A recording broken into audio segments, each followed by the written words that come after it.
Eis que o véu da paz se rasga, e a terra treme sob o peso de um novo tempo.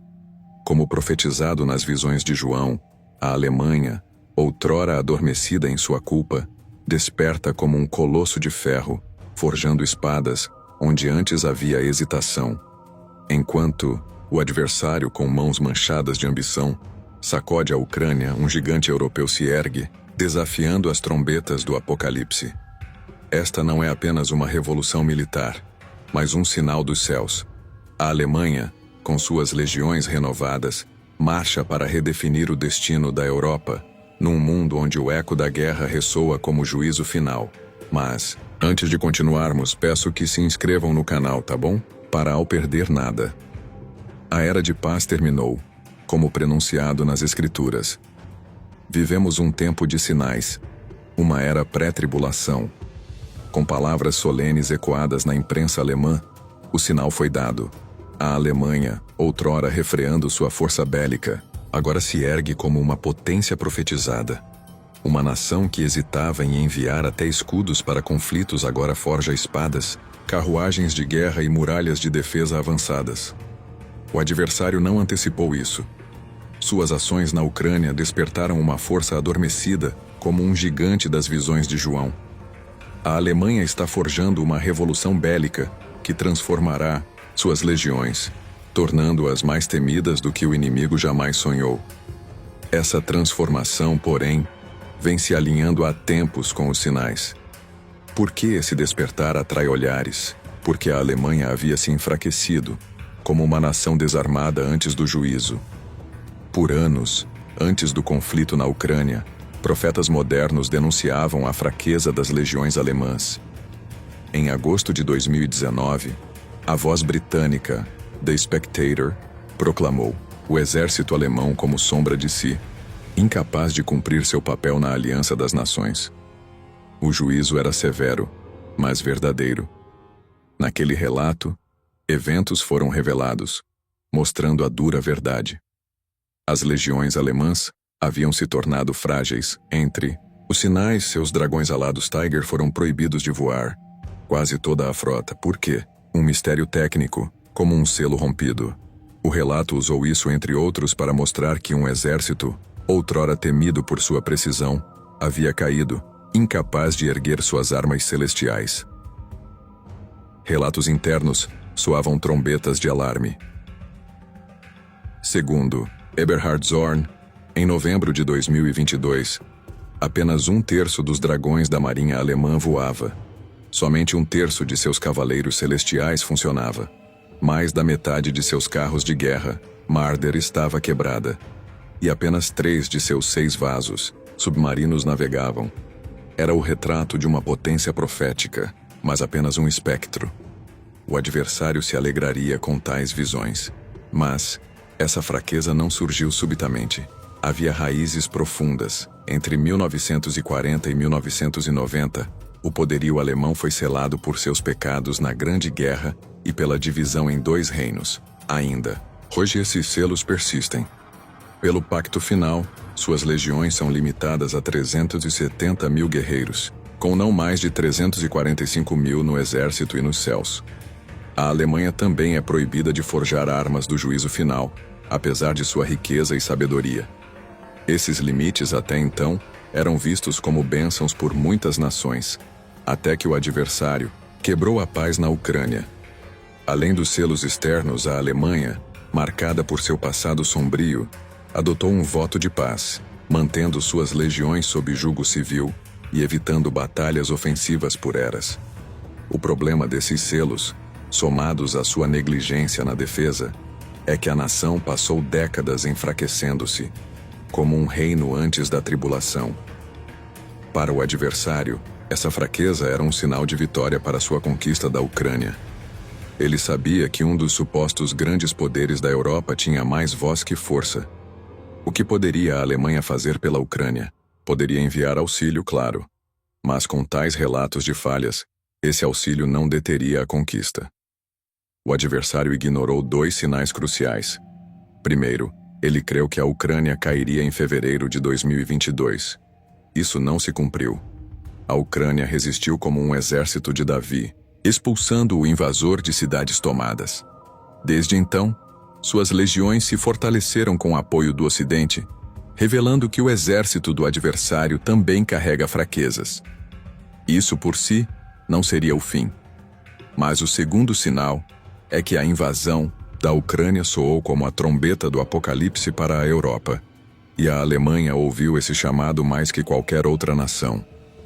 3 dias após a invasão, o líder alemão Olaf Scholz subiu ao altar do Bundestag e proclamou um Zeitenwende, um marco profético. Suas palavras ecoaram como oráculos. Vivemos agora em um mundo diferente.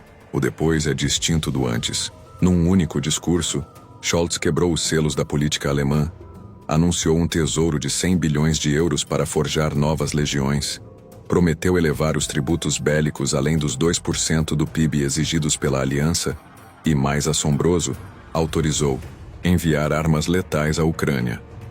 Foi um abalo para uma nação que dias antes jurava não armar zonas de guerra, como disse um servo do povo alemão. Despertamos num mundo novo, e se não mudarmos com ele, seremos como pó. Nos 16 meses após a invasão, a Alemanha moveu montanhas para mostrar ao adversário que via seus feitos e estava pronta para o combate. No ano seguinte, cortou os laços com o óleo e gás do inimigo e enviou armas à Ucrânia. Tornou-se um dos maiores sustentos da Ucrânia, apenas atrás dos Estados Unidos em doações. Recentemente, a Alemanha soa trombetas sobre um plano do adversário contra a aliança. Em março deste ano, um pergaminho da Bundeswehr e do Serviço de Inteligência revelou que o inimigo vê o Ocidente como adversário eterno, com sua marinha e cavaleiros celestiais em prontidão, apesar de pouco lutarem na Ucrânia. O pergaminho apontou que o adversário destina mais de 6% de sua riqueza à guerra em 2025, planejando legiões de 1,5 milhão, um sinal de algo maior. Tudo indica que o adversário se prepara para desafiar a aliança, e se vier o confronto, ele enfrentará uma surpresa amarga. O gigante adormecido da Alemanha despertou e faz o que o adversário julgava impossível. Está forjando uma revolução bélica total. O adversário empurrou a Alemanha a uma transformação profética, significando que qualquer batalha contra a aliança enfrentará um poder formidável. A Alemanha se arma contra o adversário e, se assim continuar, será novamente uma das fortalezas mais temidas da Europa. Tudo começa com os tributos, grandes tributos. Muitas nações da Europa planejam erguer seus tesouros bélicos como nunca nas últimas eras. E a Alemanha guia esse caminho. Prepara-se para ser o 4º maior investidor em defesa do mundo, atrás apenas dos Estados Unidos, do adversário e da China. Os números são como visões de João. Em 2024, a Alemanha ofereceu 88 bilhões de dólares à defesa. Curiosamente, isso ainda é menos que o exigido pela aliança. Mas isso é um mau presságio para o adversário. Significa que a Alemanha ainda pode crescer. E os sinais apontam que seus tributos bélicos subirão nos anos vindouros. Mesmo com limites, esses números mostram um aumento de 28% sobre o ano anterior e quase 90% sobre uma década atrás. A Alemanha quase dobrou os tesouros dedicados às suas legiões. Os frutos desses tributos são muitos. Nos últimos 2 anos, enviou mais de 14 bilhões de dólares em auxílio bélico à Ucrânia, além de bilhões em ajuda humanitária e financeira. Esses feitos geraram uma revolução no arsenal alemão. O país reforça seus tanques Leopard 2A8, forjados entre os mais poderosos do mundo. Essas bestas de aço de 65 toneladas têm escudos reativos, olhos computadorizados e um canhão de 120 milímetros que atinge alvos a mais de 3 quilômetros. A marinha alemã não ficou atrás. Seus novos vasos 212 CD, em construção, são silenciosos como sombras, quase indetectáveis, e podem permanecer submersos por semanas. Com propulsão livre de ar, não precisam emergir para recarregar. Nos céus, a Alemanha adquire 35 cavaleiros F-35A, joias da coroa da tecnologia ocidental. Esses dragões alados são invisíveis ao radar e podem carregar armas do juízo final americanas sob o Pacto de Partilha Nuclear da Aliança. Para os céus, os alemães compram mais escudos Patriot, que guardam o firmamento ucraniano, e o escudo Iris-T, com feitos gloriosos contra projéteis e drones. Na Ucrânia, o Iris-T provou seu valor, derrubando quase todos os dardos do adversário. E não é só sobre forjar armas. A Alemanha constrói um novo templo de defesa. Fábricas crescem, forjas aceleram, e o país investe em munições. Vendo como a guerra na Ucrânia consome artilharia, os alemães selaram um pacto de 8,5 bilhões de euros para munição de 155 milímetros, vital para batalhas modernas. Mas o feito mais assombroso é enviar uma legião blindada de 5.000 guerreiros à Lituânia. Isso é profético.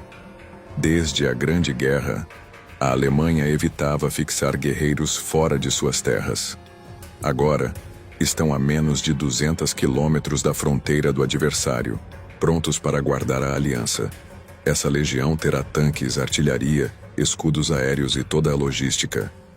Mas há um sinal maior. A Alemanha não forja apenas armas terrenas. Investe em guerra espiritual, olhos celestiais e inteligência divina. Adapta-se aos desafios da guerra final. Com novos olhos celestiais, vigia as hostes do adversário em tempo real. Seus sistemas de interferência cegam e silenciam o inimigo, enquanto suas legiões operam. A inteligência divina permitirá criar drones e sistemas autônomos que enfrentam o adversário sem expor guerreiros. Pense em enxames de drones guiados por sabedoria celestial, capazes de esmagar defesas, ou carros, que levam provisões a campos perigosos. Um sinal disso é o drone HX-2, forjado com prioridade. Não é um simples pássaro de guerra, é uma arma sábia, capaz de operar onde os sinais celestiais são bloqueados, como nas guerras contra o adversário. Com sabedoria divina, o HX-2 distingue alvos, separa justos de ímpios e decide em instantes. Esses drones operam em enxames, compartilhando visões e adaptando táticas. Um único guia pode liderar dezenas, multiplicando o fogo alemão sem arriscar vidas. Em testes, o HX-2 atingiu alvos a 40 quilômetros, mesmo sob forte escuridão eletrônica. Quanto à falta de guerreiros, a Alemanha foi sábia. Hoje tem 180 mil, mas busca mais de 200 mil.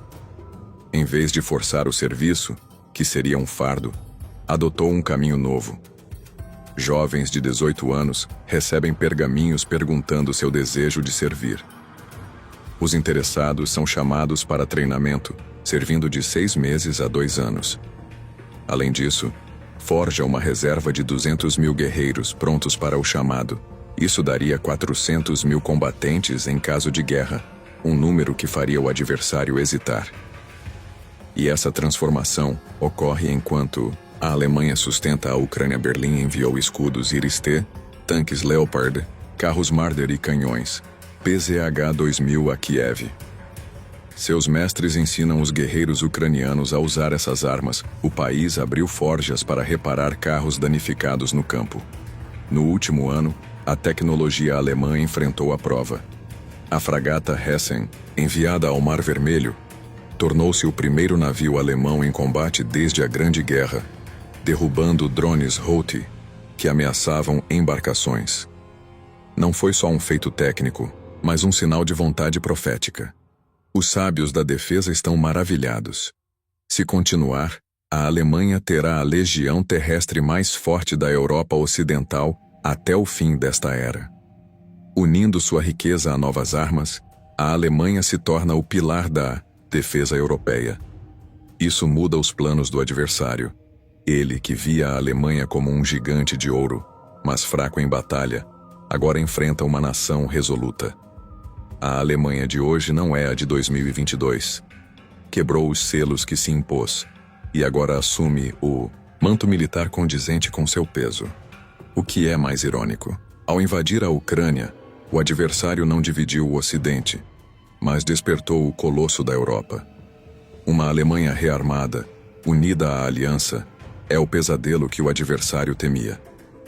E tu? O que pensas disso? Crês que a Alemanha faz o certo ao se armar?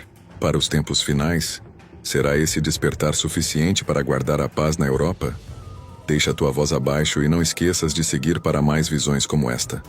Até o próximo sinal.